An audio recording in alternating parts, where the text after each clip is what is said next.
Republican potential contenders are really in high demand right now all over the country. Tonight in California, the GOP billionaire donors, the Koch brothers, are hosting 3 top potential candidates.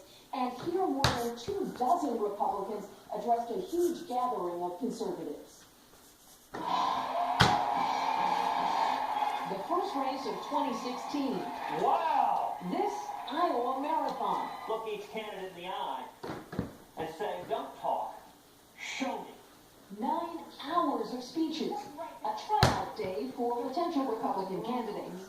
Wisconsin Governor Scott Walker. If you're not afraid to go big and go bold, you can actually get results. Chris Christie had something to prove, that he is conservative enough for Iowa. Being proactive is not a political liability anywhere in America. One loud surprise disruption. Came on the most expected topic, immigration. Secure the border now. Override this president's lawless executive order. Protesters shouted at Texas Governor Rick Perry. While some of the most direct jabs came not from expected candidates. Hey, Iowa, can anyone stop Hillary? But celebrities, Sarah Palin, and Donald Trump, who sized up the field, saying this about 2 former governors not in Iowa this weekend. So you can't have Romney, he choked. You can't have Bush.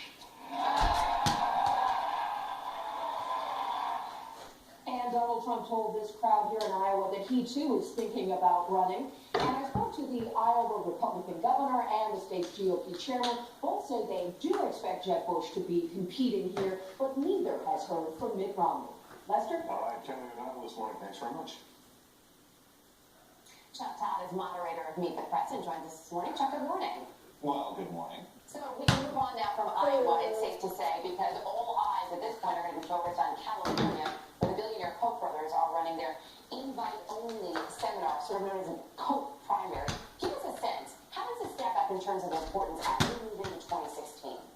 Well, I think what you're seeing here is you're seeing various jockeying, and we know that the Republican field, there's so many people running, and it's divided up into sort of a bunch of different categories. You have your establishment part, so sort of the insider guys, the traditional Republican Party, that's Jeb Bush and Mitt Romney. In Iowa yesterday, we saw a lot of the social conservative type candidates making their case. That's your Mike Huckabees of the world, your Rick Santorum.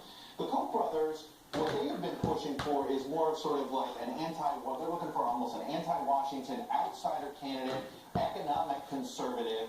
And so it's not clear who they may support. They seem to like a guy like Scott Walker, the Wisconsin governor, but you have others that are going to be at this event in California that are also trying to curry favor with them. So these are sort of different wings, different fields, and at some point there'll be a candidate from each of them that end up facing off in the middle of the primary season. All right, we'll be looking forward to that. Meantime, let's turn our focus back to Washington. House Speaker John Boehner this week inviting Israeli Prime Minister Benjamin Netanyahu to address Congress in March. Then the next day we hear from the president that he won't be meeting with the Prime Minister because he doesn't want to, in his word, influence the election that would happen there later that month.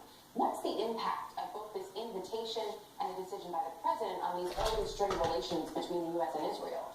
Well, look, I think the impact is probably going to be more acute, potentially, in Israel.